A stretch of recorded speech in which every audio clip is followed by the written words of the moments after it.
बच्चों के लिए कुंभक जो है ना, उनकी ग्रोथ के लिए बहुत इंपॉर्टेंट है।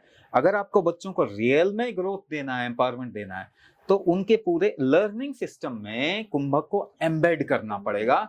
और ये केवल और केवल आम जनता इस बात के लिए अवेयर ना हो, बल्कि जो अथॉरिटीज हैं, एजुकेशनल अथॉरिटीज हैं, जो गवर्नमेंट हैं, जो कि दुनिया में कहीं ना कहीं एजुकेशनल इन्फ्लुएंसर्स हैं, उन लोगों को पहले बुद्धिमान होना पड़ेगा।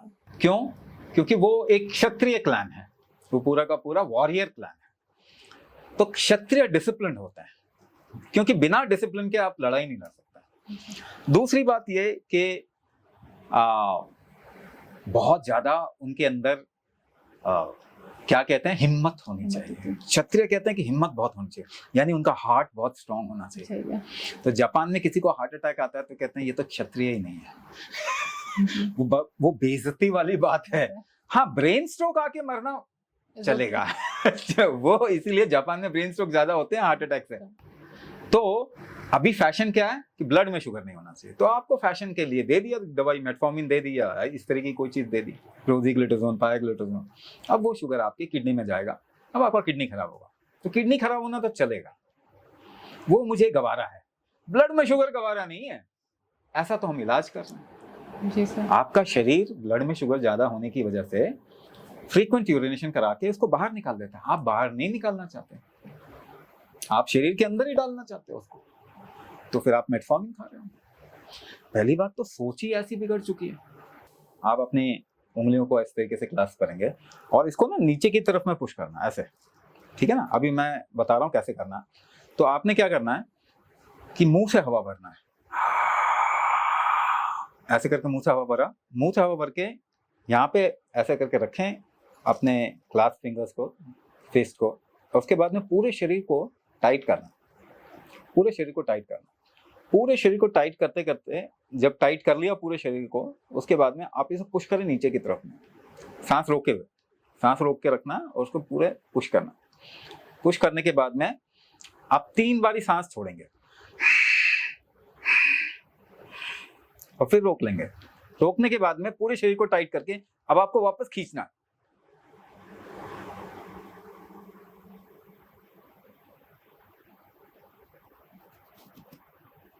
जितनी देर रोक सकते हैं रोकना और रिलैक्स कर देना। सब जम्हाई लेते हैं, यॉर्निंग करते हैं जी। तो आप अपने उंगलियों को क्लास्प करके सिर पे ऐसे रखना है जी। तो आपको अब जम्हाई लेनी है। जम्हाई लेने का मतलब है जितना खींच सकते हैं हवा मुंह से उतना खींचना पड़ेगा। जम्हाई ले लिया आपने। जम्हाई लेने के बाद में दोबारा से अपने सिर को ऐसे पुश करेंगे, पूरा पुश करेंगे जितना कर सकते हैं, हाथ से आगे की ओर, सिर से पीछे की ओर पुश करेंगे और रोक के रखेंगे सांस को जितना रोक सकते हैं। उसके बाद में आपको जितना रोक सकते हैं, रोकने के बाद में जब छोड़ना है तो आपने क्या करना है, ये हाथ को फंसा के ऊपर की ओर सांस को छोड़ते छोड़ते अपने शरीर को तानना है। नाक से छोड़ना है, नाक से छोड़ते छोड़ते ऊपर की ओर तानेंगे, पूरा छोड़ते छोड़ते जितना लंबा हो सके उतने लंबे में छोड़ना, पूरे शरीर को ऐसे ऊपर की ओर तानना है और फिर रिलैक्स कर लेना।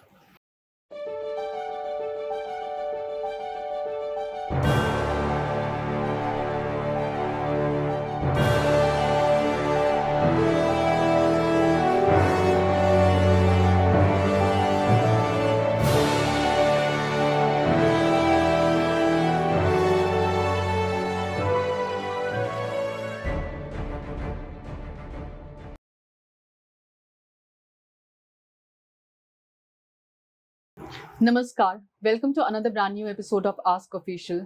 आज हमारे साथ फिर से स्वामी राज विभू जी हैं, जिनके लिए बहुत सारी क्वेरीज हमारी आई थी और सर से बहुत सारे लोगों ने क्वेश्चन भी किया है रिगार्डिंग कुंभक। कुंभक क्रिया होती क्या है?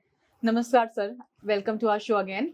बहुत सारी क्वेरीज जैसे कि हमारे पास आई थी सर रिगार्डिंग कुंभक। बहुत सारे लोगों ने ये क्वेश्चन किया, क्या सांस रोकना ही कुंभक की प्रक्रिया है? तो उनको विस्तार से जरूर बताएं। तो सबसे पहले हम ये देखते हैं कि जीवन का मतलब क्या होता है। जीवन का मतलब एक्शन होता है, मूवमेंट होता है, कोई चीज मूव कर रही है। एक्शन के पीछे का मैकेनिक्स कुंभक होता है। अब जैसे कोई भी जोर लगाते हैं जब, तो पीछे क्या चल रहा है, किस तरीके से चीजें इकट्ठी हो रही हैं उस मूवमेंट को करने के लिए, वो कुंभक है। उसमें एक पार्ट सांस रोकने का भी है। तो जब हम जोर लगा रहे हैं तो पीछे सांस रुक रही है, लेकिन हम केवल इतना ही देख पा रहे हैं, तो आप सांस रोकने को कुंभक कह सकते हैं। लेकिन कोई भी चीज रुकती है जो पीछे, जैसे आपकी याददाश्त कैसे रुकी हुई, आपका जेनेटिक मेमोरी होगा, वो कैसे रुका? 8 लेवल पे मेमोरीज होते हैं, राइट। तो मेमोरी भी तो रुकी हुई है, उसको भी रोक के रखा गया एक जीवन को एक्शन दिलाने के लिए या कोई काम करवाने के लिए। तो एक्शन का मैकेनिक्स कुंभक होता है, तो उसमें सांस रोकना एक चीज है, मगर आपका शरीर जब जोर लगाता है तो आप देखिए एक पोजीशन ले लेता है, वो भी कुंभक है। आप जब याद करते हैं कभी तो अपने आप को स्थिर कर लेते हैं, वो भी कुंभक है।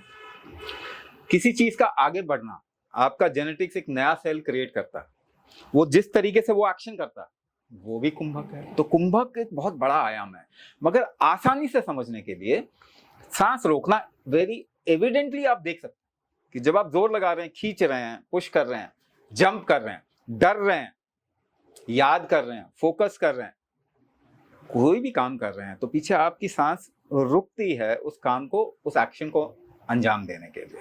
तो सांस रोकना भी कुंभक है, मगर कुंभक एक बहुत बड़ा अम्ब्रेला है। इसके बारे में मतलब जितना बोले उतना कम ही पड़ेगा। सर, जैसे और सारी प्रक्रियाएं हुई योग की और इन सब की, अगर हम बात करते हैं कुंभक, तो क्या कुंभक की एज ओल्ड ट्रेडिशन से चला आ रहा है या अभी it is a new introduced stream altogether? कुंभक देखिए, जब से इंसान ने अपने आप को समझना शुरू किया, उस समय से ही वो मैकेनिक्स इस शरीर का या इसके एक्शन का, काम करने का, उसके बारे में जानने की कोशिश कर रहा है, उसको यूज कर रहा है जी। जैसे कि हठ योगा में आप शरीर की पोजीशन को इस्तेमाल करते हैं। तो शरीर का पोजीशन, शरीर कोई योगा नहीं है, मगर योगा शरीर को इस्तेमाल कर रहा है। जैसे प्राणायाम है, प्राणायाम में बेसिकली आप अपनी सांसों को इस्तेमाल करते हैं। तो सांसें प्राणायाम नहीं है, लेकिन सांसों को एक तरीके से इस्तेमाल करना प्राणायाम है, दूसरे तरीके से इस्तेमाल करना कुंभक है। तो जब से ह्यूमन बॉडी है तब से ये चीजें एग्जिस्ट कर रही हैं। अब आप बोलोगे लिवर क्या मॉडर्न है या फिर एंशिएंट है, तो क्या आंसर होगा इसका? तो एविडेंट है हमें ये तो जब से तो इंसान पैदा हुआ तब से लिवर है, तो जब से इंसान पैदा हुआ है तब से कुंभक है। इंसान से भी पहले से कुंभक है, सृष्टि की उत्पत्ति कुंभक से हुई है, ऐसा मान के चलिए। तो बहुत पुराना है, लेकिन इसको आज के समय पे कैसे हम इस्तेमाल कर रहे हैं, इसको नए तरीके से हम इस्तेमाल कर सकते हैं। तो जो हम कुंभक थेरेपी करवा रहे हैं वो मॉडर्न है या फिर ये कह लो कटिंग एज है, फ्यूचर के लिए। सर, जैसे बहुत सारे लोगों का क्वेश्चन आया, बहुत सारे लोग जानना चाहते हैं कि वेट गेन और वेट लॉस करने के लिए स्पेशल कुंभक कैसे अपनाएं जीवन में? सबसे पहले अगर आप किसी चीज के पीछे का कारण समझते हैं तो फिर आप उसको ठीक कर सकते हैं, पहली बात। दूसरी बात, आपको इसे अपने एक्सपीरियंस के टर्म्स में अगर आप समझेंगे तो आपको भी मालूम ही है कि इसको ठीक कैसे करना, क्योंकि इसको हम ऐसे ही टर्मिनोलॉजी ग्रीको रोमन वर्ड के साथ में जोड़ते हैं जिसका हमारे को कोई एक्सपीरियंस नहीं होता। तो अगर डिजीज को हम ऐसे टर्म्स में डिफाइन करेंगे जिसका हमें एक्सपीरियंस नहीं है तो डिजीज कभी ठीक नहीं होगी। तो आज के टाइम पे मेटाबॉलिक डिसऑर्डर कहते हैं एक चीज। मेटाबॉलिक डिसऑर्डर का मतलब क्या होता है, इसको मैं दो तरीके से डिफाइन करूंगा, वेट का बढ़ना और वेट का कम होना। ये दो तरीके से मैं डिफाइन कर रहा हूं और आपको भी पता चल जाएगा कि इसको ठीक कैसे करना है ना। वेट का बढ़ना का मतलब है फैट। सबसे पहले ये समझिए कि एक बहुत अच्छी चीज होती है, जीवन को पैदा करने में फैट का यूज बहुत ज्यादा है। अगर फैट नहीं होता तो जीवन पैदा ही नहीं हो पाती। सर, अगर आप बोल रहे हैं फैट, तब तो मोटे लोग बड़े खुश हो जाएंगे। नहीं, इसको इस तरीके से नहीं देखना कि किसी में ज्यादा फैट है किसी में कम है तो वो एक चीज गलत होगी, एक चीज ऐसे नहीं। फैट अपने आप में सबसे जरूरी चीजों में से एक है जी, ठीक है। हमारे यहाँ जो गर्भवती होती है उसको फैट के नाम से ही पुकारा जाता है, मेदिनी। मेद का मतलब फैट होता है। तो हमने इसको हमेशा सबसे जरूरी अंग माना जीवन का। लेकिन अब पहली बात, फैट खराब नहीं होता जी। अच्छा, ना हम इसे अच्छा कह रहे हैं ना खराब कर रहे हैं, ये एक जरूरी चीज है जीने के लिए। अब उसको डिफाइन करते हैं। फैट प्रोटेक्टिव होता है, आपको बचाता है। अब मुझे बताओ, अगर आपके अंदर फैट है तो आपकी सुरक्षा ज्यादा हो रही है जी। यानी कि आपके अंदर खतरा ज्यादा है। ओके। ठीक है। हाँ। तो क्या खतरा है, अगर उसको आप ठीक कर देंगे तो इतने फैट की जरूरत नहीं होगी। नहीं होगी, ये बात भी सही है आपकी। ठीक है, ये पहला पार्ट है। तो फैट बढ़ रहा है, इसका मतलब बॉडी में रिस्क है, बढ़ रहा है, बढ़ रहा है रिस्क। तो फैट आपको बचा रहा है, तो आप फैट कम मत करो, रिस्क खत्म कर दो, फैट तो अपने आप कम हो जाएगा। आप फैट कम करोगे तो ऑर्गन डैमेज होगा जी। तो सबसे पहला तरीका रिस्क कम कर दो। ठीक है, रिस्क कम करने का तरीका बता रहा हूं आपको जी। तो मुझे, आप हॉरर मूवी देख रहे हो, हाँ। और एक सीन आ गया बहुत डरावना। हाँ। डरावने सीन में हमको रिस्क आता है ना, डर लगता है। हाँ। डर लगता है, तो रिस्क आ गया ना। जी। आप बचाते कैसे उस टाइम पे अपने आप को, जब ये अचानक से वो हॉरर सीन आया? भगवान को याद करके। अगर आप ध्यान से देखोगे, आप सांस रोक लेते हैं। जी। हाँ। तो आप सांस रोक के अपने आप को बचा रहे हैं। अगर आपकी सांस रोकने की कैपेसिटी कम है तो रिस्क कम करने की कैपेसिटी भी कम है। रिस्क ज्यादा है। तो आपको क्या करना पड़ेगा रिस्क कम करने के लिए? सांस रोकने की कैपेसिटी बढ़ानी पड़ेगी, कुंभक करना पड़ेगा। पहला पार्ट, ठीक है, आसान है समझने में जी। अब दूसरा पार्ट, शरीर में भोजन अगर ठीक से इस्तेमाल नहीं होगा, इंटीग्रिटी नहीं है, तो डिसइंटीग्रेट होगा बॉडी। जी। यानी फंक्शन की इंटीग्रिटी नहीं है तो डिसइंटीग्रेशन में क्या होगा? आपका वेट कम होता जाएगा, बॉडी यूज नहीं कर पाएगी, बॉडी रख नहीं पाएगी चीजों को, रोक नहीं पाएगी चीजों को, स्खलन कहते हैं, निकल रहा है सब कुछ, आपकी इंटीग्रिटी नहीं है, रोकना है। तो जिनका वेट कम हो रहा है उनको वेट बढ़ाना है तो क्या करना पड़ेगा? रोकना पड़ेगा। रोकते कैसे हो किसी चीज को? होल्ड करके एक जगह पे। होल्ड, सांसों का होल्ड क्या है? कुंभक। कुंभक। तो कैसे बढ़ाओगे? तो दोनों के लिए दोनों के लिए एक ही चीज है, और यही नियम है। अगर एक चीज दो को डिफाइन नहीं करता तो वो यूजलेस है।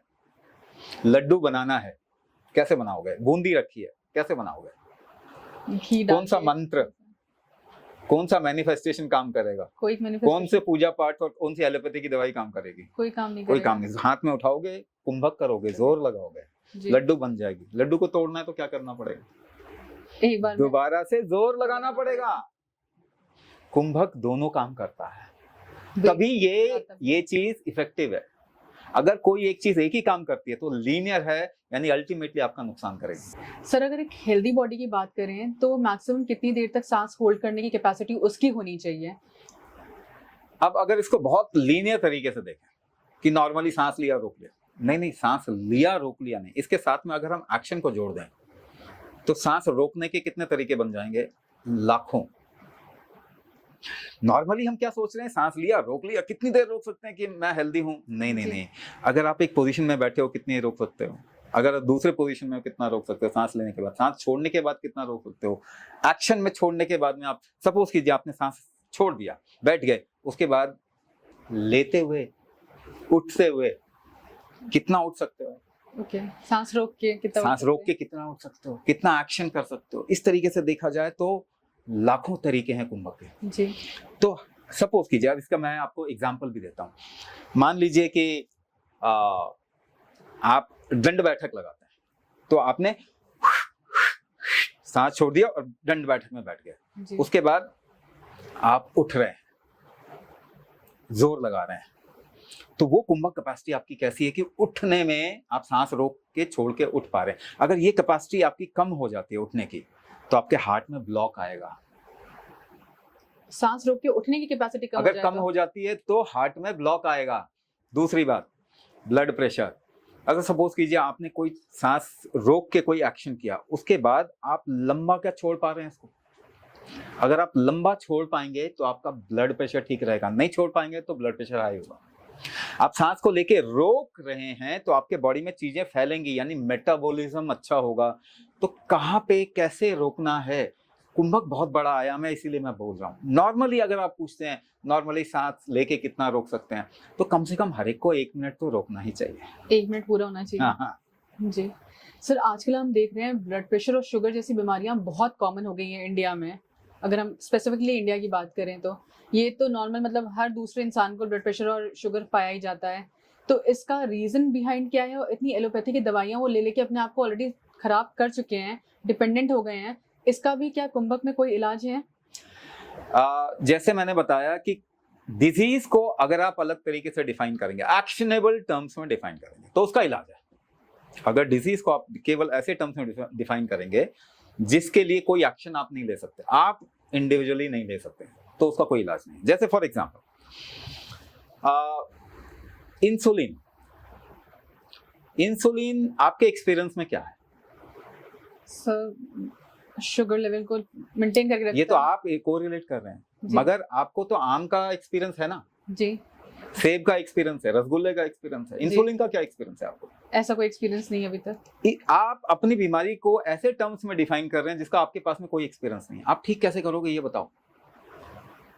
आपको अगर मैं बोलूं कि अभी आपका एक्सपीरियंस कैसा है, आप बोलो कि थोड़ा मैं अंदर से चंचल महसूस कर रही हूँ, घबराहट महसूस हो रही है, मैं कहूंगा एक काम करो, सांस रोक लीजिए और स्थिर कर लीजिए, तो आप स्थिर कर सकते हैं और वो घबराहट कम हो जाएगी आपकी। लेकिन इंसुलिन को आपने डायबिटीज और इंसुलिन के साथ में डिफाइन किया एक बीमारी को, अब वो ठीक नहीं होगी। इसलिए 100 साल में एक इंसान बता दो जो डायबिटीज से निकल गया, 100 साल में एक इंसान बता दो जो ब्लड प्रेशर हार्ट डिजीज से निकल गया, नंबर 1 कॉज ऑफ डेथ बन गया। 100 साल में एक इंसान बता दो जो थायराइड से निकल गया। तो पहली बात, आपको एक्शन के टर्म्स में बीमारी को डिफाइन करना पड़ेगा। अब फॉर एग्जांपल मैं आपको एक बात बताता हूँ, जैसे कि ब्लड प्रेशर मैं आपको डिफाइन कर रहा हूँ एक्शन के टर्म्स में। सांस रोकने के बाद में आप धीरे धीरे किसी अपनी सांस को रिलीज कर सको तो आपका ब्लड प्रेशर ठीक है। क्या आप प्रैक्टिस कर सकते हो उस चीज की? कर सकते हैं ना जी। अब आप ब्लड प्रेशर से निकल सकते हैं।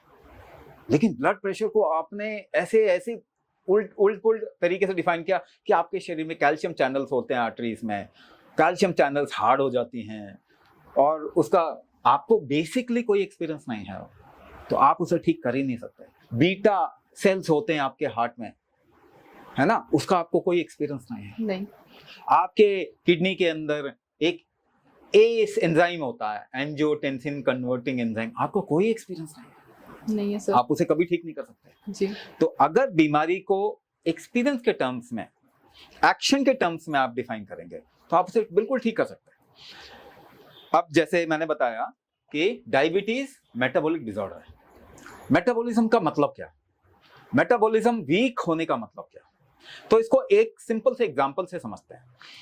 आपका शरीर भोजन को कितना इस्तेमाल कर सकता है? ज्यादा इस्तेमाल करेगा तो आपका मेटाबॉलिज्म अच्छा है, कम इस्तेमाल करेगा तो कम है। अब एक मजदूर देखिए और आप में कंपेयर करो, वो दिन भर काम करता है, फिजिकल एफर्ट लगाता है, शाम को भोजन के लिए उसको इनवाइट कर लीजिए अपने घर में, मन भर के खाएगा। हाँ, उसके प्लेट में, थाली में भोजन देखो और अपनी प्लेट में भोजन देखो, उसका शरीर कितना भोजन इस्तेमाल कर पा रहा है, आपका शरीर कितना भोजन इस्तेमाल कर पा रहा है। अब कारण देखो, क्यों उसका शरीर ज्यादा भोजन इस्तेमाल कर पा रहा है? क्योंकि वो एफर्ट ज्यादा लगा रहा है। फिजिकल लेबर बोलते हैं, लेकिन नहीं, फिजिकल लेबर की बजाय आप ये बोलिए एफर्ट जोर ज्यादा लगा रहा है। अब जोर कैसे लगा रहा है इस पे आ जाइए। सांस रोक के जोर लगाएगा कोई भी इंसान? हाँ। बिना सांस रोके कोई इंसान जोर लगा सकता है? बताइए। तो कुंभक की वजह से इसका फिजिकल एफर्ट लगा पा रहा है, उसकी वजह से मेटाबॉलिज्म उसका हाई है। तो मेटाबॉलिज्म हाई करना है, डायबिटीज से निकलना है किसी को, पहली बात तो कंफर्म करो निकलना है कि नहीं निकलना जी।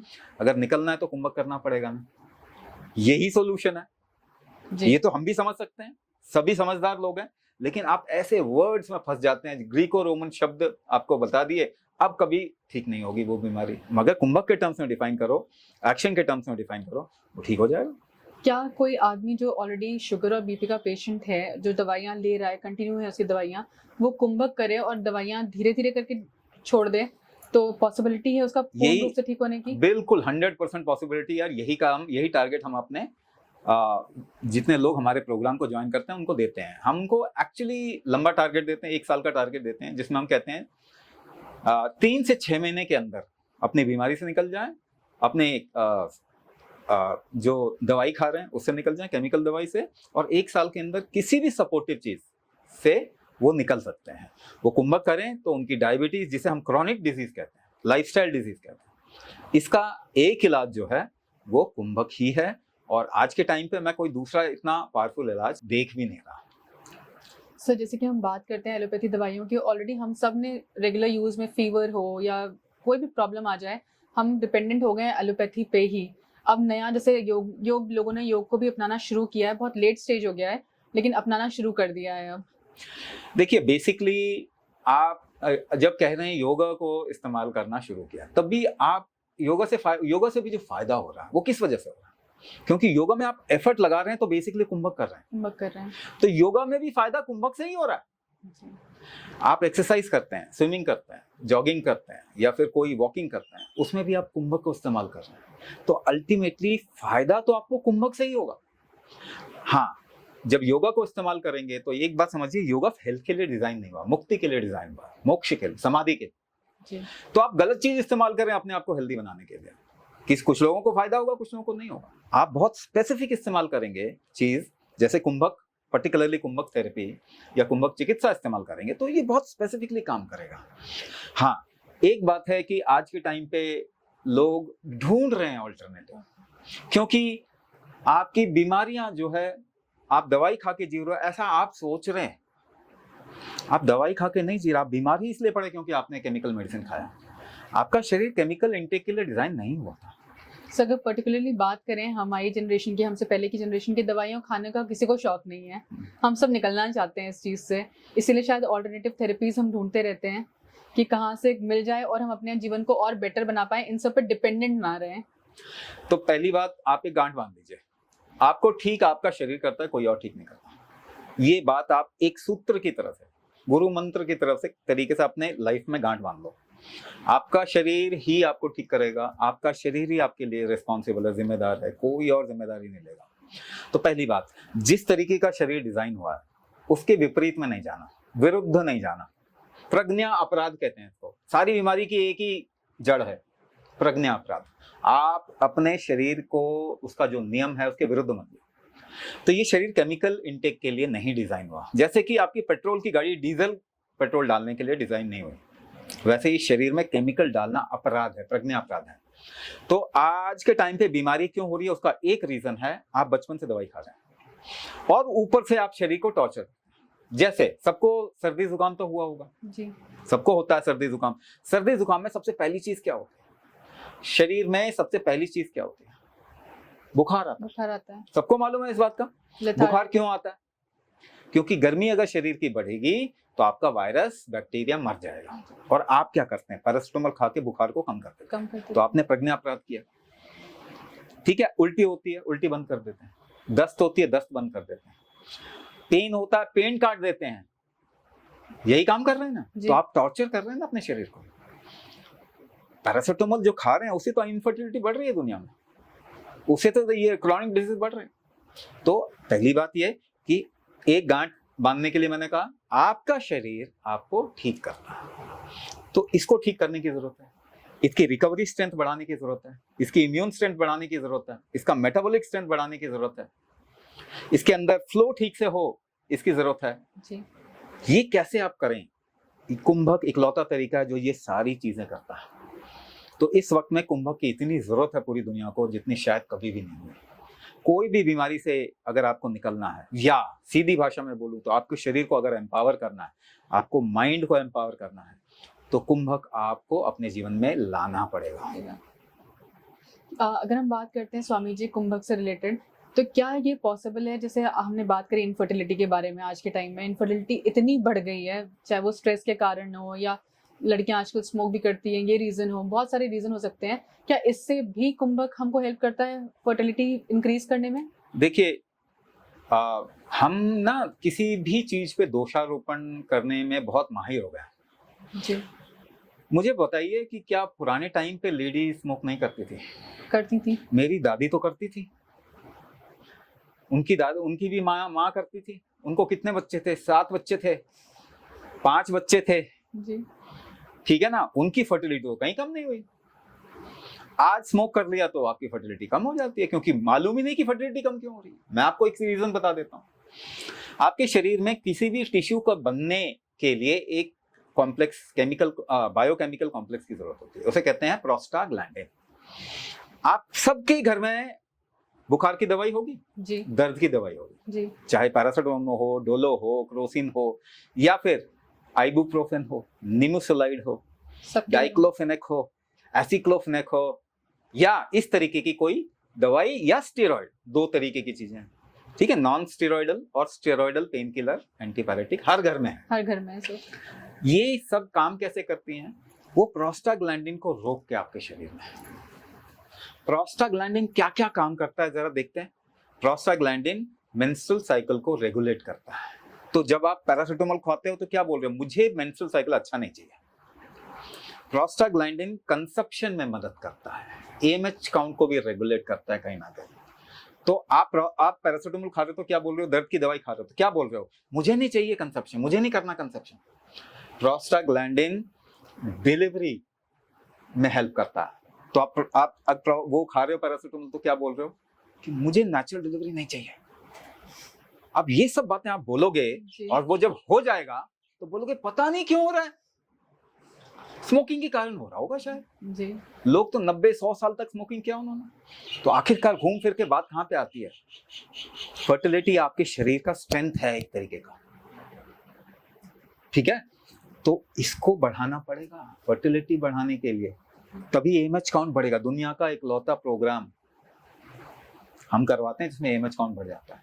किसी को कंसीव करना है, आ जाओ, कुंभक तो करना पड़ेगा। जी सर। सर जैसे आजकल के टाइम की हम बात करते हैं, मैंने जैसे बात करी इनफर्टिलिटी स्ट्रेस के कारण, स्मोक के कारण, सब कारणों से भी बढ़ती है। अगर हम बात करते हैं बच्चों की, करंट जनरेशन में आप देखते होंगे बहुत सारे बच्चे बहुत मेंटली डिस्टर्ब्ड हैं। पहले इन बच्चों को काउंसलिंग की जरूरत नहीं पड़ती थी, अब के बच्चों को 13 इयर्स हो गया और या 10 साल के बच्चे को भी काउंसलिंग की जरूरत पड़ रही है। अगर सच में बोलूं मैं, कोई भी इंसान काउंसलिंग से उसकी लाइफ अच्छी नहीं होती। ये कहते हैं ना, ये विचार तो केवल सोचने के लिए अच्छा है। आप वही करोगे जो कंपल्शन आपके शरीर में आएगा, या जो कमजोरी या स्ट्रेंथ आपके शरीर में होगी, आप करोगे वही। लेकिन एक बात मैं सबको बोलना चाहता हूँ, हमारे बच्चे खराब हो रहे हैं, अब तो आंखें खोलनी पड़ेंगी। हमारी जिम्मेदारी यही है जी। This is our responsibility. वो खराब इसलिए हो रहे हैं क्योंकि हमने सही डायरेक्शन में नहीं सोचा और हमने उनको खराब किया है। और हर एक इंसान को इस वक्त में ये जिम्मेदारी लेनी चाहिए।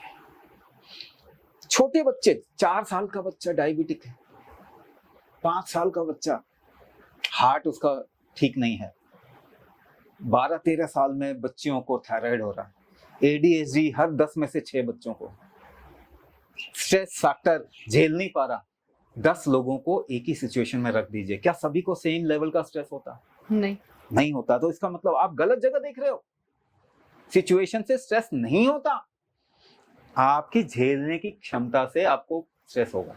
कितना होगा? आपकी झेलने की क्षमता के ऊपर डिपेंड है। कुछ स्ट्रेस लगेगा ही नहीं।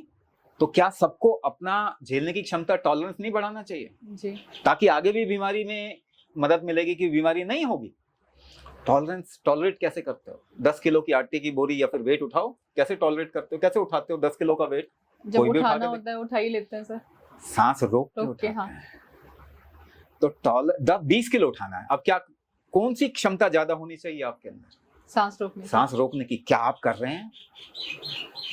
टॉलरेंस आप बढ़ा नहीं रहे। स्ट्रेस का रोना रोएंगे, बोलेंगे नहीं जी ये अल्कोहल पीने से ये इंसान का शरीर बिगड़ गया, उसको झेलने की क्षमता नहीं थी। स्मोक करने से इंसान का शरीर बिगड़ गया, झेलने की क्षमता नहीं थी। केमिकल डाल रहे हो, इनका इंसान का शरीर बिगड़ रहा है, झेलने की क्षमता नहीं है। क्या बढ़ाना नहीं है टॉलरेंस? ह्यूमैनिटी का टॉलरेंस बढ़ाना है तो कुंभक की इस वक्त में बहुत जरूरत है। सो जैसे हमने बात करी इनफर्टिलिटी के बारे में कि स्ट्रेस भी एक रीजन होता है, उसी तरह ये स्ट्रेस आजकल बच्चों में बहुत कॉमन हो गया है। चाहे हम 10 साल के बच्चे को देखें या आईआईटी और पीएमटी की प्रिपरेशन करने वाले बच्चों को देखें, बहुत सारे नंबर सुसाइडल टेंडेंसी के बढ़ गए हैं और सुसाइड भी ज्यादा होने लग गए हैं बच्चों के। तो क्या ये कैपेसिटी झेलने की बच्चों की कम हो गई है? ये कैपेसिटी झेलने की कम हो गई। पहली बात तो टॉलरेंस जो कैपेसिटी है वो बच्चों की बहुत कम हो गई। टॉलरेंस अगर हम बच्चों में नहीं बढ़ाएंगे, इसका कोई सोल्यूशन नहीं है। ये बात क्लियर करनी पड़ेगी। जैसे मैंने शुरुआत में बोला, गुरु मंत्र क्या है? आपका शरीर ही आपको ठीक करता है, या आपके शरीर की कैपेसिटी ही आपको झेलने की क्षमता देती है। तो क्या बच्चे पहले नहीं होते थे? 2 जनरेशन पहले भी तो बच्चे होते थे, घर से बाहर निकल के पढ़ते थे, सिचुएशन और खराब थी आज से। आज के बच्चों को तो बहुत अच्छी कंडीशन मिल रही है, उससे पहले के बच्चों को तो ऐसी कंडीशन नहीं मिल रही थी, मगर उनका टॉलरेंस अच्छा था। तो बच्चों में आज के टाइम पे उनके एजुकेशन जो है वो बेसिकली अगर देखें तो उसको बदलने की बहुत जरूरत है। पहली बात, जिसे आप कहते हैं कैपेसिटी बिल्डिंग, कैपेबिलिटी एनहांसमेंट, जिसे हम कहते हैं टैलेंट एनहांसमेंट, इस तरीके का कुछ भी नहीं हो रहा। नाम के लिए वो कहते हैं कि हम बच्चों को का टैलेंट बढ़ा रहे हैं, मगर टैलेंट कम होता जा रहा है। टैलेंट सिचुएशन को झेलने की क्षमता को टैलेंट कहते हैं, या सिचुएशन को सॉल्व करने की क्षमता को टैलेंट करते हैं। वो हमेशा टॉलरेंस से ही आता है, और उस तरीके का कुछ भी नहीं सिखा रहे। तो एजुकेशन सिस्टम के साथ में अलग अलग कैपेसिटी बिल्डिंग मेथडोलॉजीज जो है वो एम्बेड होनी चाहिए। हम प्रोग्राम करते हैं, विस्तार गुरुकुल के नाम से बच्चों के लिए प्रोग्राम करते हैं, जिसमें 8 से 12 साल एक बैच बनाते हैं और 12 साल से ऊपर के बच्चों का अलग बैच बनाते हैं। तो उसमें हम कुंभक का एक पर्टिकुलर फॉर्मूला सिखाते हैं, जिसको कि हम यंत्र भी कहते हैं जी। एक तरीके का वो यंत्र है, ब्रेथ का एक यंत्र है, वो सिखाया जाता है। उससे उनकी बॉडी की कैपेसिटी एनहांसमेंट होता है। अगर आपके बच्चों को रियल में आईक्यू बढ़ाना है, तो बाकी जितने भी तरीके दुनिया में हो रहे हैं आईक्यू बढ़ाने के, वो सब एक तरीके का धोखा है। आईक्यू आपके शरीर की कैपेसिटी है, आपकी माइंड। पहली बात तो एक बात बताइए, माइंड का तो डेफिनेशन है ही नहीं सर, है ही नहीं। मैं आपको माइंड का डेफिनेशन बताता हूँ। आपके शरीर का प्रेशर इकोसिस्टम माइंड है।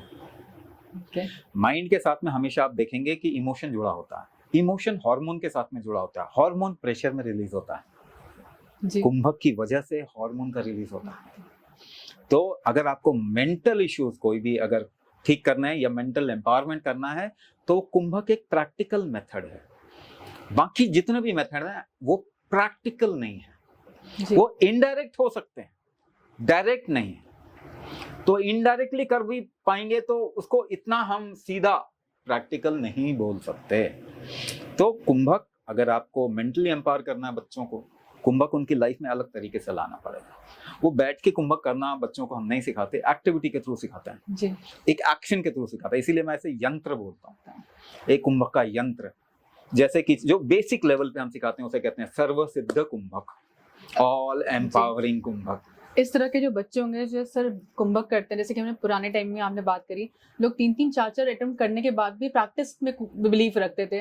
तो इस तरह के बच्चे शायद ज्यादा प्रैक्टिस में बिलीव रखेंगे, इंस्टेड ऑफ एक अटेम्प्ट फेल हो गया तो दुखी होकर सुसाइड कर लेना, ये कोई सोल्यूशन नहीं हुआ। जब बच्चों का टॉलरेंस बढ़ेगा तो उनको उनका टोटल थॉट प्रोसेस भी उसी हिसाब से जाएगा। मैं झेल पा रहा हूँ एक सिचुएशन को तो मैं आगे निकल पाऊंगा उस सिचुएशन से, मैं नहीं झेल पाऊंगा तो मैं क्रैश हो जाऊंगा। ट्रू सर, ये हमारी जनरेशन को समझना और सोचना बहुत ज़रूरी है। In fact I pledge to all parents also कि वो ज़रूर कुंभक क्रिया कराएं बच्चों को, बिकॉज करंट जनरेशन, आने वाली जनरेशन हमारी ऐसी है कि जो हमारा भविष्य उन पर ही निर्भर हो रहा है सर। हमें तो जिम्मेदारी लेनी पड़ेगी इस बात की, और जिम्मेदारी लेनी भी कैसे पड़ेगी, ऐसा नहीं है कि कुछ भी बोल रहे हैं, है ना। तो हमें जिम्मेदारी लेनी पड़ेगी, कोई ऐसी चीज लाइफ में लेके आने के, बच्चों के उनके एजुकेशन सिस्टम में एम्बेड करने का जो उनको रियल में एम्पावरमेंट है। तो जैसे कि मैंने आपसे बताया था कि हमारे पास बहुत सारी क्वेरीज आई थी वेट लॉस को लेकर, कोई ऐसी क्रिया कुंभक की जिससे वेट लॉस हम दर्शकों को थोड़ा सा दिखा सकें कि इस कुंभक क्रिया से वेट लॉस हो सकता है। एक मैं आपको बताता हूँ, हालांकि एक और चीज मैं बताना चाहूंगा कि हमेशा हम डायग्नोसिस करते हैं किसी भी इंसान का, किसी भी ह्यूमन का, किसी भी पर्सन का, कि उसके अंदर कौन से फैक्टर्स वीक हैं, उसके हिसाब से हम कुंभक डिजाइन करके देते हैं। मगर एक सिंपल सा कुंभक मैं आपको वैसे भी बताता हूँ कि आप अपनी उंगलियों को इस तरीके से क्लास्प करेंगे और इसको ना नीचे की तरफ में पुश करना है, ऐसे, ठीक है ना। अभी मैं बता रहा हूँ कैसे करना है। तो आपने क्या करना है कि मुंह से हवा भरना है, ऐसे करके मुंह से हवा भरा, मुंह से हवा भर के यहाँ पे ऐसे करके रखें अपने क्लास्प फिंगर्स को, फिस्ट को, और उसके बाद में पूरे शरीर को टाइट करना, पूरे शरीर को टाइट करना।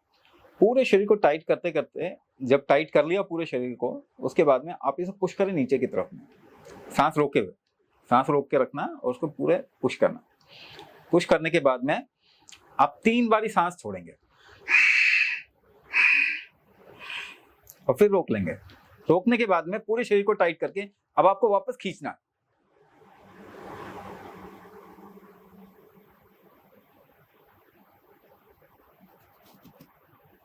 जितनी देर रोक सकते हैं रोकना और रिलैक्स कर देना।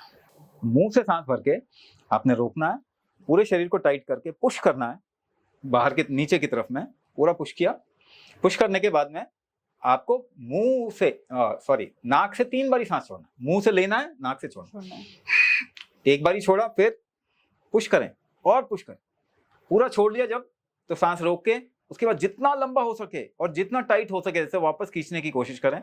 जैसे कि बहुत भारी चीज आप खींच रहे हैं, बहुत भारी चीज खींच रहे हैं, उसे वापस लाएं। जितना रोक सकते हैं रोकेंगे सांस को, उसके बाद रिलैक्स कर लें। तो एक पूरा प्रोसेस हो गया। इसमें क्या होगा मैं आपको बता देता हूँ। आपका मेटाबॉलिज्म इंप्रूव होगा, पहला फैक्टर। यानी कि आप भोजन करेंगे तो वो एसिमिलेट यानी वो ब्रेक डाउन जल्दी होगा। इसको करने के बाद में आपको पता चलेगा कि आप भूख ज्यादा लगती है, तो वो ब्रेक डाउन ज्यादा होगा। उसके बाद वो शरीर में फैलेगा ज्यादा, है ना। तो पूरा अगर फैलेगा, द लास्ट पार्ट जो हमने इसमें किया है ना, तो जो भी चीज कहीं पर भी कोई चीज अटकी हुई है वो शरीर से बाहर निकलना चालू हो जाएगा। तो आपका डिटॉक्स भी वो इम्प्रूव हो जाएगा। तो ये सारी ही चीजें आपके बॉडी में जिससे कि वेट लॉस आपका हो सकता है वो इम्प्रूव करने जी का फॉर्मूला हो जाएगा। सर आजकल जैसे हमने बच्चों के बारे में बात करी, स्ट्रेस के बारे में, अब बहुत छोटे छोटे बच्चों को जैसे हम ऑब्जर्व करते हैं, कुछ केसेस मेरे खुद के घर के भी हैं कि छोटे बच्चे हैं, उनको डायबिटीज हो गया, जुवेनाइल डायबिटीज। इस सिचुएशन में बच्चे आए क्यों, लैंड क्यों किए, और इसका सोल्यूशन क्या है उन पेरेंट्स के लिए जिनके बच्चे इस चीज से लड़ रहे हैं? मुझे एक बात बताइए, बच्चे ग्रोथ की स्टेज में होते हैं जी, वो बढ़ रहे होते हैं, उनके ऑर्गन भी बढ़ रहे होंगे, उनके फंक्शन में भी चेंजेस आ रहे हैं। बच्चों में तो चेंज एक आम बात है ना जी। आप बच्चों को डॉक्टर के पास ले जाओ, उसके पास एक ही टूल है किसी चीज को समझने का, दवाई। वो तो खैर एक अलग चीज है, मगर उसके पास में वो ब्लड का शुगर चेक करवा लेगा जी, ब्लड प्रेशर चेक करवा लेगा। बच्चों के लिए भी वही टूल इस्तेमाल किया जा रहा है जो ग्रोन अप्स के लिए इस्तेमाल किया जा रहा है। अब बच्चों के अंदर बहुत तेजी से बदलाव होता है। आज उसका शुगर लेवल बहुत अच्छा है, कल को वो कम हो जाएगा, क्योंकि हो सकता है उसके शरीर में कुछ बदलाव आ रहे हैं, उसकी वजह से शुगर बढ़ा हुआ है। मगर आप उसे टैग कर देते हो जुवेनाइल डायबिटीज व्हाटएवर। सबसे पहला गलत काम ये करते हैं कि बच्चों को कोई भी बीमारी का टैग लगाएं। बच्चों को कोई बीमारी का टैग नहीं लगाना चाहिए। दूसरी बात, अगर आपने कोई वेरिएशन देखा हुआ है, शरीर के अंदर कोई वेरिएशन हो रहा है, तो उस वेरिएशन को ठीक करने के लिए एक्शन करवाना एक सॉल्यूशन है बच्चों के लिए जी। वो एक्शन का मतलब क्या, वो एक्शन होगा कैसे, अल्टीमेटली कुंभक से होगा। तो कोई ना कोई कुंभक का फॉर्मूला उनको सिखाना चाहिए। ये पहले हमें करना चाहिए बच्चों में। उसके बाद after they have grown up हम कोई टैग लगा सकते हैं या टैग हटा सकते हैं। बच्चों में कोई बीमारी का टैग नहीं लगाना चाहिए, पहली बात ये। और दूसरी बात, दवाई तो बच्चे के शरीर में जाना ही नहीं चाहिए, क्योंकि आप दवाई से बेसिकली शरीर के किसी भी फंक्शन को रोक रहे हैं या जबरदस्ती बढ़ा रहे हैं। यानी बेसिकली आप क्या कर रहे हैं, पूरे बॉडी के फंक्शन को खराब कर रहे हैं। वो ही बच्चा, उसका फंक्शन अभी स्टैब्लिश हो रहा है, वो होने से पहले आप उसको बिगाड़ रहे हैं, वो बच्चा कभी ठीक नहीं हो पाएगा। ये बहुत गलत चीज है। तो बच्चों को कैसे उनको डायग्नोज करना है, क्या उनको टैग करना नहीं, पहले तो बच्चों को टैग नहीं करना चाहिए। ADHD आजकल कहते हैं 10 में से 6 बच्चों को attention deficit hyper activity disorder. क्यों टैग कर दिया आपने बच्चे को? हर बच्चा अटेंशन चाहता है ऐसे तो। देखो, अगर कोई बच्चा अगर एक जगह टिक के नहीं बैठ पा रहा और मतलब डिस्ट्रैक्ट होता है बहुत जल्दी, फोकस कम है, आप उसे क्या बोलते हैं, अटेंशन डेफिसिट है इसको जी। एक्टिविटी ज्यादा बढ़ गई, हाइपर एक्टिविटी डिसऑर्डर है इसको। अब ये ऐसे लग गया जैसे कि उसके शरीर की एक बीमारी है जो लाइफ लॉन्ग चलेगी जी। अरे बहुत आसान है आराम से बैठना, स्थिर करना शरीर को। आप उसे सांस रोकने की प्रैक्टिस करवा दो एक्टिविटी के साथ में, वही बच्चा बैठने लग जाए।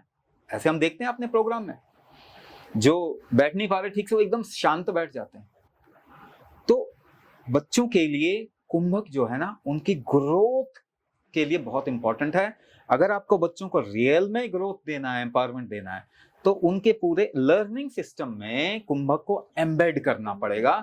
और ये केवल और केवल आम जनता इस बात के लिए अवेयर ना हो, बल्कि जो अथॉरिटीज हैं, एजुकेशनल अथॉरिटीज हैं, जो गवर्नमेंट हैं, जो कि दुनिया में कहीं ना कहीं एजुकेशनल इन्फ्लुएंसर्स हैं, उन लोगों को पहले बुद्धिमान होना पड़ेगा।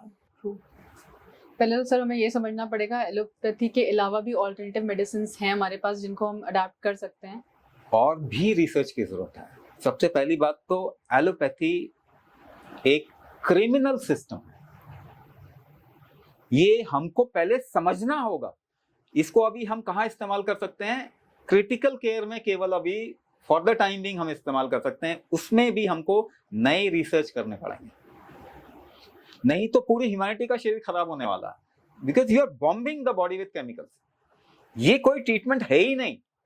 दूसरा, ऑल्टरनेट में हम कोई पैसा ही नहीं डाल रहे।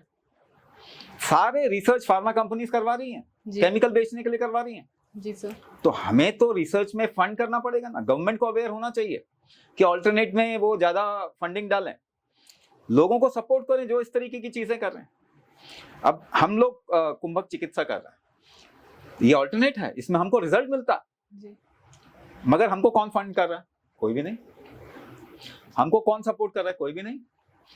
बल्कि लोगों को हम जब बताते हैं कहते हैं हमें तो समझ में ही नहीं आएगी। अरे इतनी आसान भाषा में भी अगर आपको समझ में नहीं आया तो आपका दिमाग कहाँ किस लेवल तक खत्म हो चुका है? सर दवाई की दुकान नहीं चलेगी ना फिर। तो ये माफिया है। तो माफिया को अगर आप बढ़ाना चाहेंगे तो खराब कौन होगा?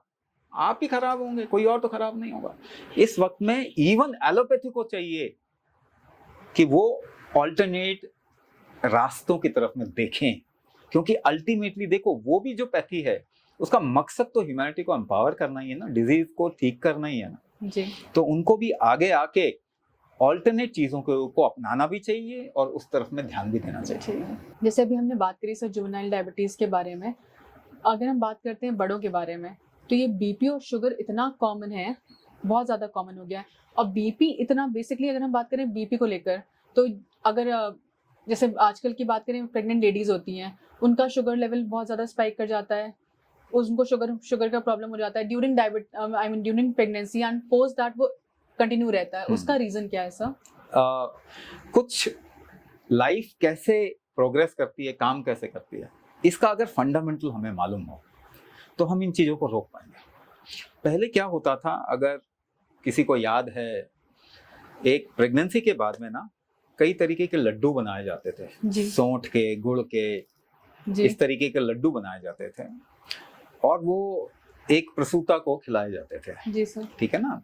तो पोस्टमार्टम खाट पे लेटा के धुआं शरीर पे लगवाना, जी, ऐसा भी किया जाता था। जी। बूढ़ी पुरानी औरतें ये जानती थी कि जैसे ही एक डिलीवरी हुई है, बॉडी की फंक्शनल डिविएशन हो चुकी है, इसे वात विकार कहते हैं, उसको अरेस्ट कैसे करना, उसे रोकना कैसे है, वो प्रक्रिया की जाती थी। मगर अभी क्या हो गया है, हम हर तरीके की बीमारी को एक अलग नजरिए से देख रहे हैं जिसका कि सोल्यूशन हमें नहीं मालूम, मगर इलाज हमें करना है।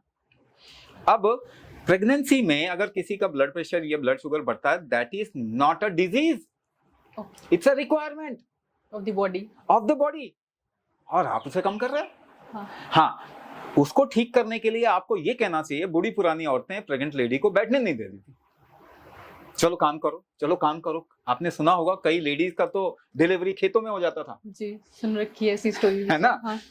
तो आराम से नॉर्मल डिलीवरी हो जाती थी, मगर वो बैठने नहीं देती थी। एक्शन करना है, आपको एक्शन लेना, वो चीज लेके आना, that is called as science.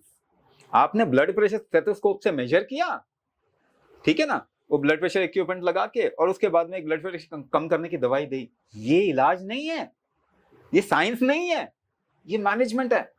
क्या ये दवाइयां होने वाले बच्चे को भी इफेक्ट करेंगी? बिल्कुल 100%, तभी तो बच्चों में बीमारी आ रही है। तो पहली बात तो प्रेगनेंसी में केमिकल दवाई नहीं देना चाहिए। दूसरी बात, केमिकल प्रेगनेंसी से पहले एम्पावरमेंट करना, शरीर को तैयार करना जरूरी है। कुंभक करना, रिकवरी स्ट्रेंथ बढ़ाना, इम्यूनिटी को स्ट्रांग करना, मेटाबॉलिज्म को स्ट्रांग करना, ये जरूरी है। कहते हैं खेत जब आप बीज डालने वाले हैं तो उसके पहले तैयार करते हैं मिट्टी को, तो उसके लिए कुंभक से आप अपने शरीर को तैयार करो। हम गर्भाधान प्रोग्राम करवाते हैं, उसमें यही काम करते हैं। कंसेप्शन से लेके जो प्रेगनेंसी से पहले की तैयारी है वो करवाते हैं। तो उसके बाद आप देखेंगे कि जो छोटे बच्चे, हमारे गर्भाधान और गर्भ संस्कार, अष्टांग गर्भ संस्कार हम करवाते हैं, उसके बाद जो पैदा होते हैं वो पेरेंट्स उनके पहले बच्चे के मुकाबले में बहुत ह्यूज डिफरेंस देख रहे हैं। वो कह रहे हैं पहले हम कर लेते तो हमारा पहला बच्चा भी इतना एम्पावर्ड होता।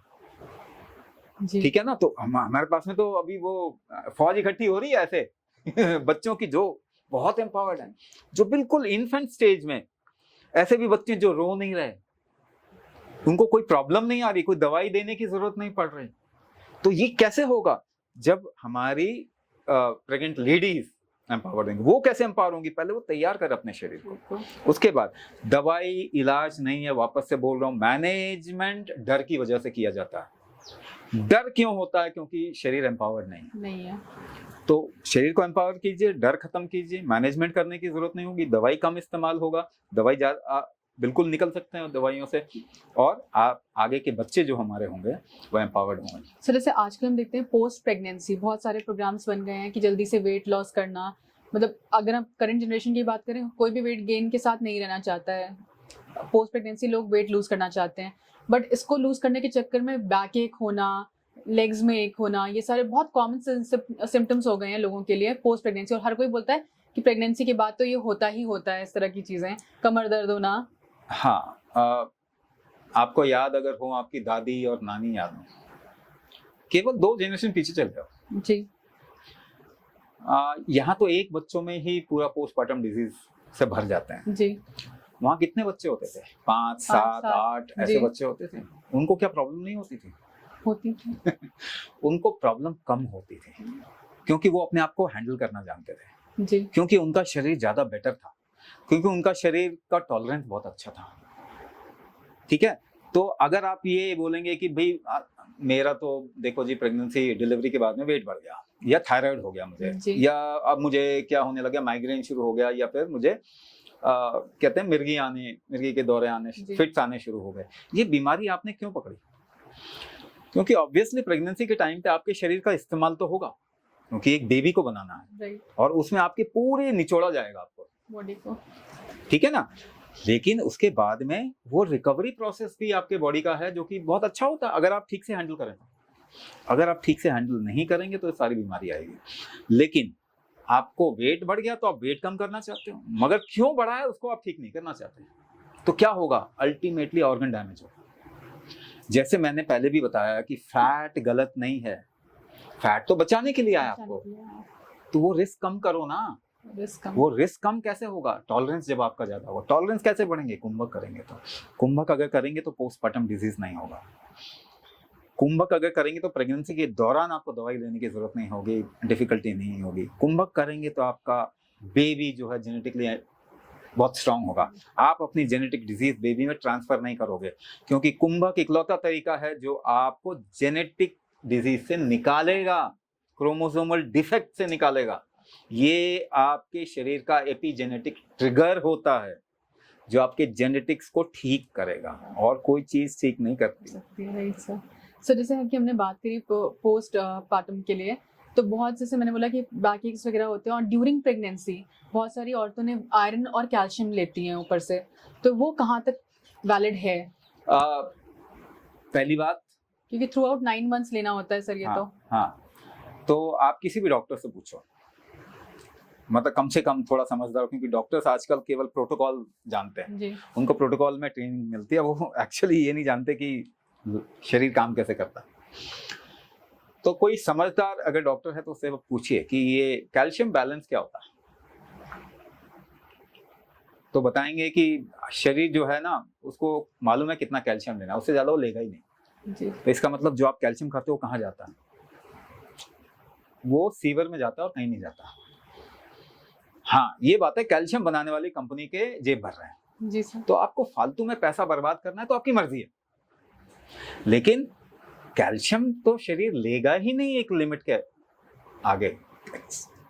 आयरन लेगा ही नहीं एक लिमिट के आगे। एब्जॉर्प्शन स्ट्रेंथ क्या बढ़ाया आपने?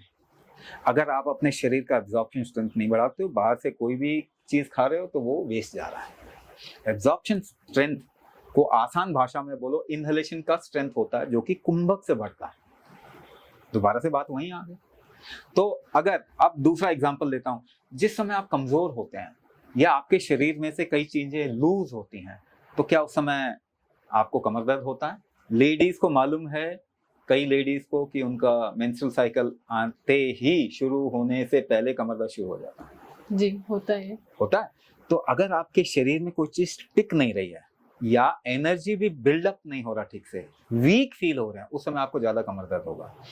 तो एनर्जी बढ़ाना, क्या आप एनर्जी कैसे, एक दिन कुंभक करके देखो, आपको लगेगा ओ मेरी एनर्जी बहुत बढ़ गई।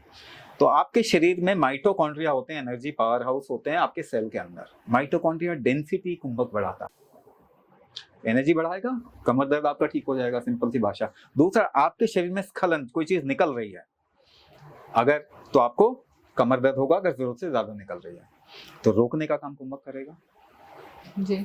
उससे आपका कमर दर्द ठीक होगा, उससे आपकी प्रॉब्लम जाएगी।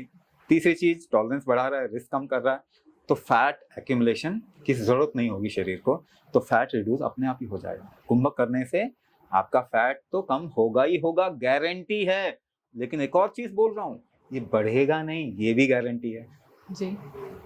सो जैसे कि हम बात कर रहे थे इनिशियली जब स्टार्ट किया था कि वेट गेन और वेट लॉस के बारे में, कोई नॉर्मल आदमी अगर रोज अपनी प्रक्रिया स्टार्ट कर दे 1 मिनट सांस रोकने से और उसकी कैपेसिटी बढ़ाता जाए, तो क्या वो हेल्प करेगी हमें वेट लॉस में?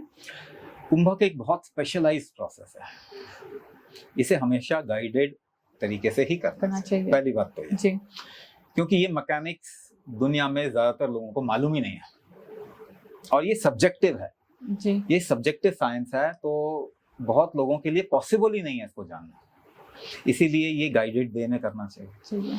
दूसरी बात, अगर कुंभक किया जाए तो कितना पॉसिबल है 1 महीने के अंदर वेट लूज करना? जी। अगर हम एक मून साइकिल देखें जो कि 27 दिन का बनता है, 27 दिन का अगर मैं एक मून साइकिल देखते हैं तो 4.5 किलो उस मून साइकिल में आराम से लूज करना पॉसिबल है। मिनिमम अगर बात करें, मिनिमम नहीं कह सकते, अप्रोप्रिएट कह सकते हैं, क्योंकि सबके शरीर में प्रॉब्लम अलग अलग तरीके की होगी और अलग अलग लेवल पे होगी, तो सबका अलग होगा। मगर एक हेल्दी इंसान के लिए जिसको कोई प्रॉब्लम नहीं है और केवल उसका थोड़ा वेट ज्यादा है, तो उसको वेट लूज करने में इतना बड़े आसानी से लूज कर सकता है। सर जैसे कि हमने बात करी थी स्ट्रेस के, जो प्रेग्नेंट लेडीज होती हैं उनको स्ट्रेस होता है, जो ऑफिस जाते हैं लोग उनको डेली लाइफ में बहुत स्ट्रेस होता है, उसके लिए कोई ऐसी कुंभक क्रिया जिससे वो स्ट्रेस को रिलीज कर पाए? हाँ, देखिए, इसमें पहली बात, जब हम स्ट्रेस कहते हैं तो बॉडी का एक तरीके से वो टॉलरेंस होता है। इसमें ऐसा कर सकते हैं, अब चूंकि बैठे हुए हैं तो बैठ के ही हम इसको कर सकते हैं। सब जम्हाई लेते हैं, यॉर्निंग करते हैं जी। तो आप अपने उंगलियों को क्लास्प करके सिर पे ऐसे रख लें। तो आपको अब जम्हाई लेनी है। जम्हाई लेने का मतलब है जितना खींच सकते हैं हवा मुंह से उतना खींचना पड़ेगा। जम्हाई ले लिया आपने। जम्हाई लेने के बाद में दोबारा से अपने सिर को ऐसे पुश करेंगे, पूरा पुश करेंगे जितना कर सकते हैं, हाथ से आगे की ओर, सिर से पीछे की ओर पुश करेंगे और रोक के रखेंगे सांस को जितना रोक सकते हैं। उसके बाद में आपको जितना रोक सकते हैं, रोकने के बाद में जब छोड़ना है तो आपने क्या करना है, ये हाथ को फंसा के ऊपर की ओर सांस को छोड़ते छोड़ते अपने शरीर को तानना है। नाक से छोड़ना है, नाक से छोड़ते छोड़ते ऊपर की ओर तानेंगे, पूरा छोड़ते छोड़ते जितना लंबा हो सके उतने लंबे में छोड़ना है, पूरे शरीर को ऐसे ऊपर की ओर तानना है और फिर रिलैक्स कर लेना। वापस से बता रहा हूँ, मुंह से जम्हाई लेना है, हाथ को क्लास्प करके ऐसे पीछे रखेंगे, जितना लंबा ले सकें लंबा लें। पूरा लेने के बाद में पुश करेंगे, है ना, इससे पूरी रीढ़ की हड्डी पर असर आता है। इनफैक्ट आपके शरीर के सारे ज्वाइंट पर असर आता है। उसके बाद में छोड़ते समय पे आपको ऊपर की ओर पुश कर,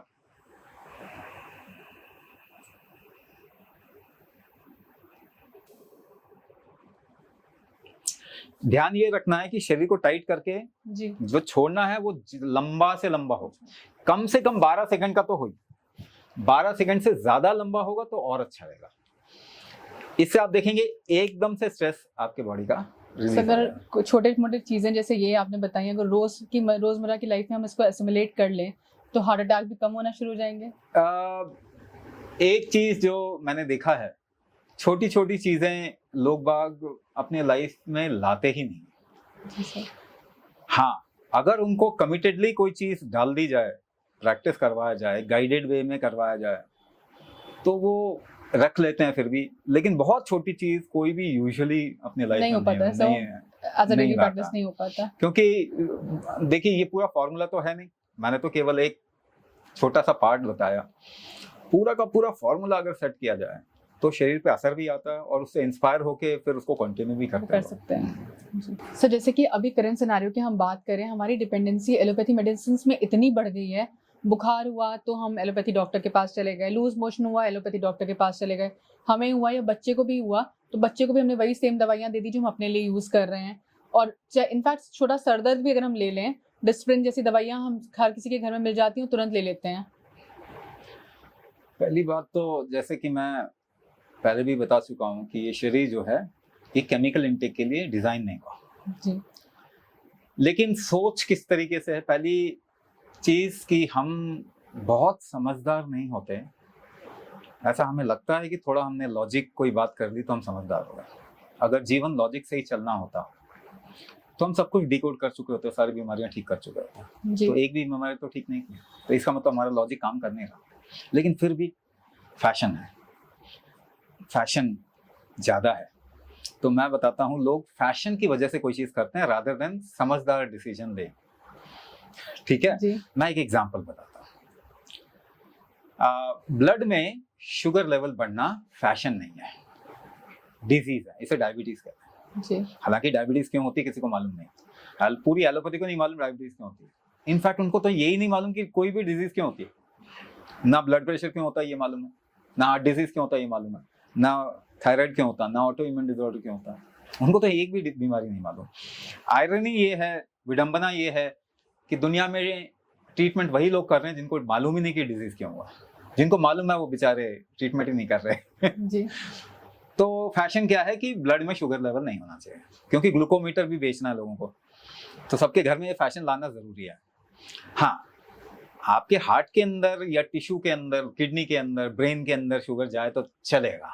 ऐसा ये मान के चलो कि घर में आपका जो ड्राइंग रूम है उसके टेबल पे कुछ कचरा नहीं होना चाहिए, सोफे के नीचे हुआ तो चलेगा, है ना। तो आप क्या करते हो, ऐसी केमिकल खा लेते हो जिससे कि आपके ब्लड का शुगर आपकी किडनी में चला जाता है, आपका ब्लड का शुगर आपके ब्रेन में चला जाएगा या फिर हार्ट में, लिवर में चला जाएगा, तो लिवर डैमेज होगा आपका।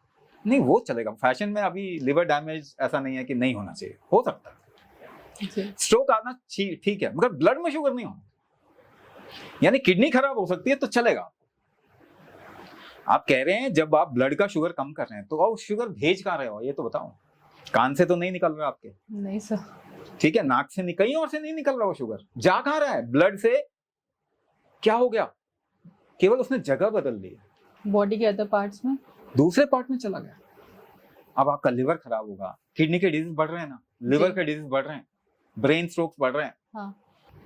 तो अभी फैशन क्या है कि ब्लड में शुगर नहीं होना चाहिए, तो आपको फैशन के लिए दे दिया दवाई, मेटफॉर्मिन दे दिया, इस तरह की कोई चीज दे दी, रोजीग्लिटोजोन, पाराग्लिटोजोन।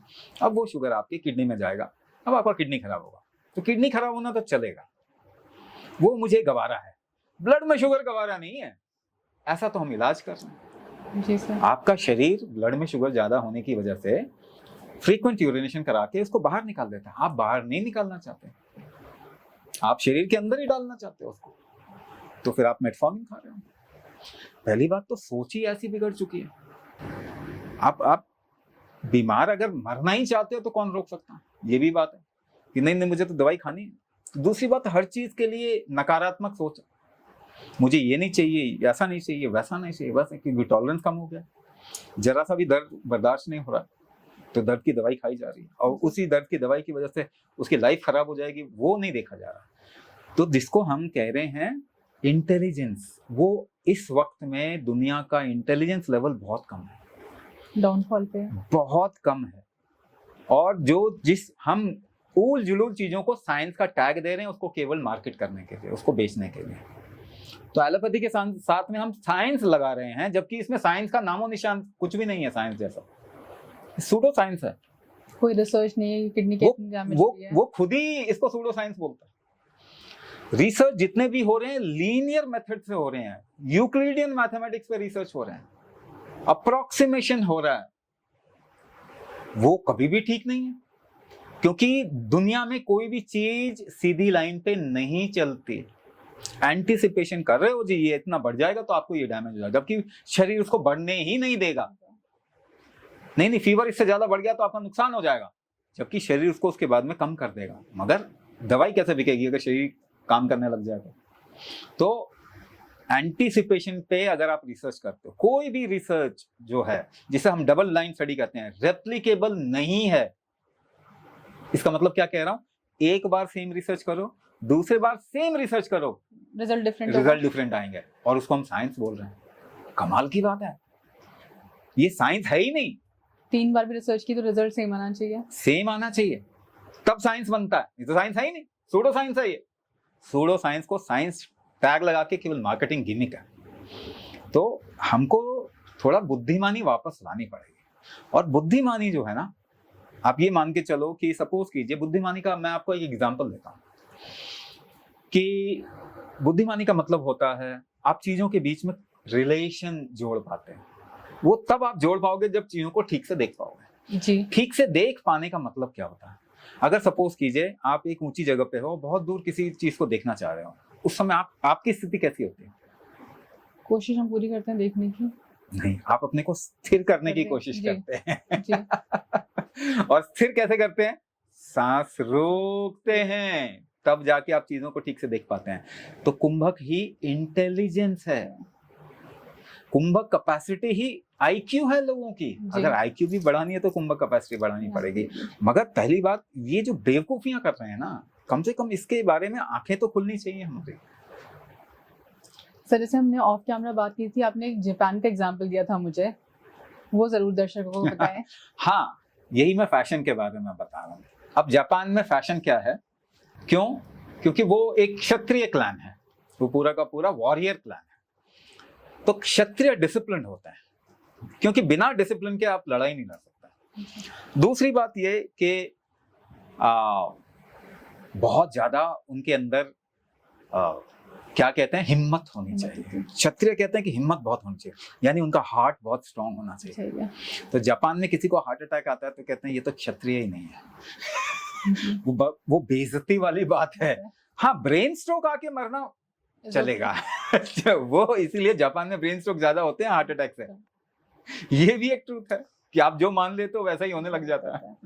जी, thank you so much sir. आज आप हमारे शो में वापस आए और बहुत सारी क्वेरीज हमारे दर्शकों की आपने सॉल्व करी। आगे भी हम कुंभक की इसी प्रक्रिया पे और बातें करेंगे सर।